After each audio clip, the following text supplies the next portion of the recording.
अब भैया सब बताए। एक ऐसी शादी जिसमें ना बारात सजी, न बैंड बाजा बजा और न ही नाच गाना हुआ। 8 दिसंबर को घर में खुशियों की शहनाई बजने वाली थी, लेकिन डोली में सवार होने वाली दुल्हन अब स्ट्रेचर पर लेटी थी और दूल्हा इसी हालत में उसे मंगलसूत्र पहना रहा था। इस मौके पर केवल नाते रिश्तेदार ही मौजूद थे।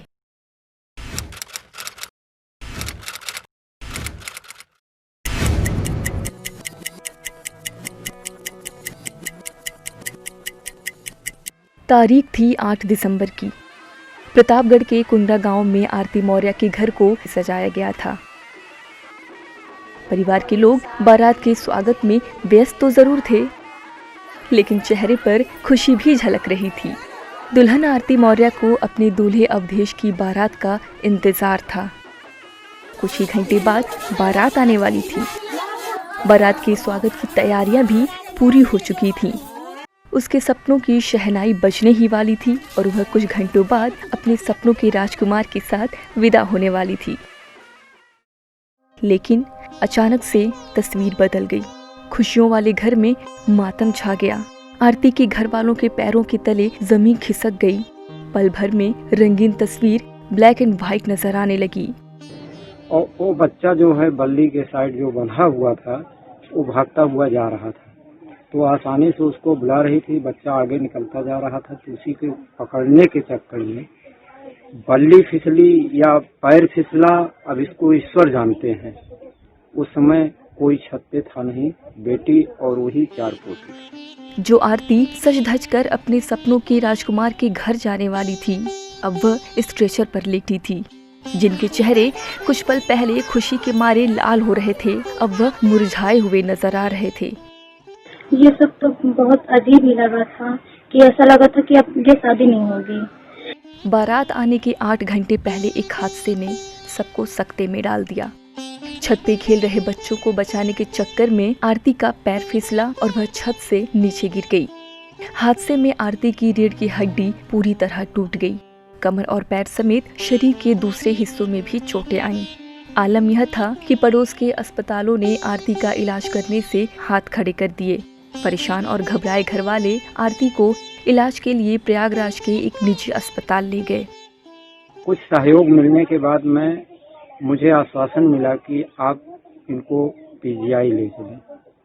फिर पीजीआई शासन के द्वारा या कुछ संसद जी के द्वारा वहाँ भेजा गया है, लेकिन अभी जो है अभी शिफ्ट नहीं हुई।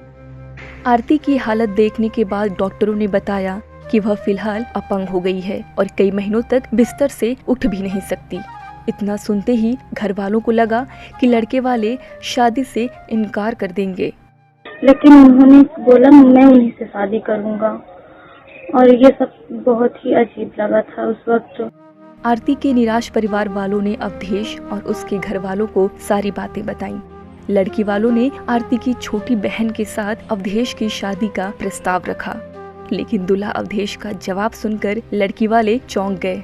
वजह कुछ नहीं थी, बस पसंद की बात है और प्यार था जो सब लोग का, और भगवान का भी किया गया है कि चलो ठीक है, जो किस्मत में था, मेरे नसीब में था, वही मुझे मिला है, कोई दिक्कत नहीं है। तो इसमें हुआ था कि छोटी बहन के साथ शादी कर लो। मैंने मना कर दिया, नहीं ऐसा नहीं है, जो है वो उन्हीं के साथ करेंगे। अवधेश ने यह भी कहा कि तय वक्त पर ही शादी होगी। इतना सुनते ही आरती के परिजनों की आंखों में आंसू आ गए। आनन फानन में आरती का इलाज कर रहे डॉक्टरों से बात की गई। खास परमिशन लेकर 2 घंटे के लिए आरती को घर लाया गया। उसे स्ट्रेचर पर ही लिटाकर शादी की रस्में अदा की गईं। ऑक्सीजन और ड्रिप लगी होने की सूरत में ही अवधेश ने आरती की मांग भरी। ओम सिंदूरम शोभनम रक्तम सौभाग्यम परिवर्धनम सुखदम मोक्षदम सिंदूरम प्रतिग्रहणम। अब विदाई का वक्त भी आ चुका था।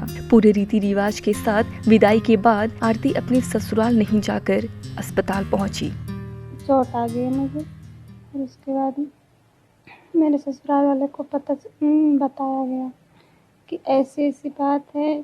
तो फिर वो सारी व्यवस्था कर लिए, तो फिर वो बोले कि ठीक है, मैं बारात लेके आऊँगी। मेरे हस्बैंड बोले कि जैसे भी है मैं अब शादी उन्हीं से करूँगी। हमारे बहनोई एक मिसाल कायम किए हुए हैं कि यहाँ तक कि आज तक फिल्मों में देखा जाता था कि हाँ इस तरह से किया जाता है। एक फिल्म को नाटक को दूर करते हुए रियल लाइफ में एक बहुत बड़ी भूमिका निभाए हुए हैं कि हाँ मैं उसी लड़की से शादी करूँगा जिससे हमारा रिश्ता तय हुआ होगा। अगले ही दिन आरती का ऑपरेशन होना था। अस्पताल के लिए भरे जाने वाले फॉर्म पर खुद अवधेश ने दस्तखत किए, लेकिन उसके पति के तौर पर। हमने इसमें ऑपरेशन करके हड्डी को सही किया है और स्क्रू लगा करके नसों पे से दबाव हटा दिया है और जो नसों को कवर करने वाली झिल्ली होती है ड्यूरा, उसको हमने रिपेयर कर दिया है। पर जो पैरों में कमजोरी है वो तो हमारे हिसाब से 6 महीने से 1 साल लगेंगे और उसमें धीरे धीरे करके सुधार होगा। अब अस्पताल में भर्ती आरती को इंतजार है कि वह जल्द से जल्द ठीक हो जाए ताकि अपने पैरों पर चलकर अपने पति के साथ घर जा सके। जब जब उसकी हिम्मत जवाब देने लगती है, अवधेश उसे हिम्मत बंधाता है और कहता है कि सब ठीक हो जाएगा। वाकई जिसे ऐसा पति मिला हो उसके जीवन में आगे सब ठीक ही होगा।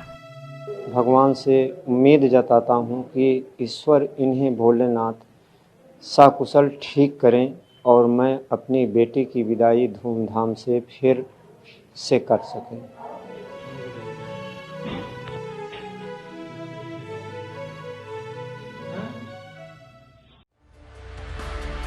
चौबीसों घंटे लगातार खबरें देखने के लिए डाउनलोड करें ईटीवी भारत ऐप।